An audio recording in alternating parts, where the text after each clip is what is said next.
Hello అందరికీ welcome back to my channel. ఇక్కడ నేను చిన్న కాకరకాయ కర్రీ చేశాను అనమాట రైస్లోకి. మా బాబు టేస్ట్ చేసి చెప్తున్నాడు ఎలా ఉంది అంటే, బాగుంది మమ్మీ అని చెప్పి చెప్తున్నాడు అనమాట. సో అయితే ఇవి ఎలా చేసుకోవాలో చూపిస్తారండి.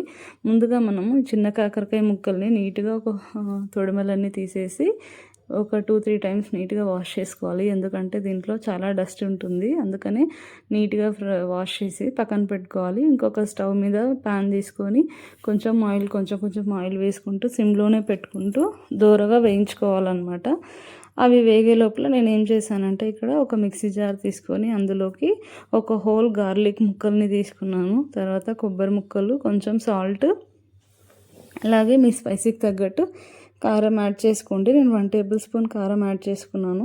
అలాగే కొంచెం ఫ్లేవర్ఫుల్ కోసం జీలకర్ర కూడా యాడ్ చేసుకొని మెత్తగా పేస్ట్ చేసి పక్కన పెట్టేసుకున్నాను. మనం పేస్ట్ చేసే లోపల ఇవి కూడా మంచిగా దూరగా వేగిపోయాయి అనమాట. కలర్ చేంజ్ అవుతూ ఉంటుంది. సిమ్లోనే టోస్ట్ చేసేసి పక్కన పెట్టేసుకున్నాను. మంచిగా ఫ్లేమ్లో పెట్టుకొని కుక్ చేసుకున్నాను అనమాట.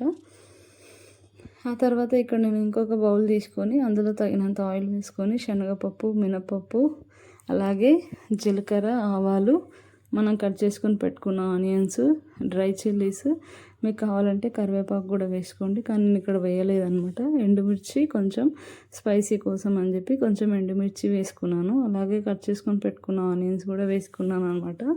అవన్నీ కూడా మంచిగా మనకు గోల్డెన్ బ్రౌన్కి వచ్చేంత వరకు కొంచెం సాల్ట్ యాడ్ చేసుకొని ఫ్రై చేసుకుంటూ ఉండాలి. సిమ్లోనే పెట్టుకొని ఇది కూడా సిమ్లోనే చేయాలి. మంచిగా దూరగా వేగిన తర్వాత కొంచెం కలర్ చేంజ్ అవుతూ వస్తుందన్నమాట. ఆలోపు మనము కొంచెం పసుపు కూడా యాడ్ చేసుకుంటున్నాను. ఈ పోపులోనే కొంచెం పసుపు వేసుకొని మంచిగా కలిపేసుకుంటున్నాను. సిమ్లోనే పెట్టేసుకున్నాం కదా.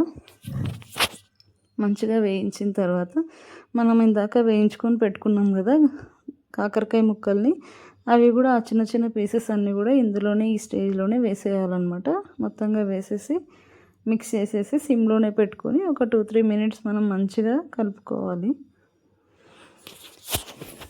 మంచిగా కలిపిన తర్వాత అవన్నీ కూడా ఒక సైడ్కి స్ప్రెడ్ చేసేసి ఇంకొంచెం ఆయిల్ మధ్యలో వేసేసి మనం ఇందాక ప్రిపేర్ చేసుకున్న ఈ మసాలా పేస్ట్ని కూడా ఇందులోనే యాడ్ చేసి మొత్తంగా మిక్స్ చేసేసుకొని సిమ్లో ఒకసారి మనం అంతా మిక్స్ చేసేస్తే ఈ పీసెస్కి అంతా కూడా మంచిగా పేస్ట్ అనేది పట్టిపోతుంది.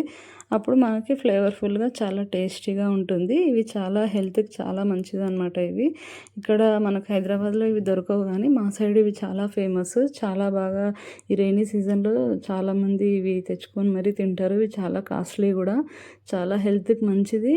కంపల్సరీ తినండి. మనకు సీజనల్లో దొరికినప్పుడు మాత్రమే ఇవి తెచ్చుకొని చేసుకొని తినండి.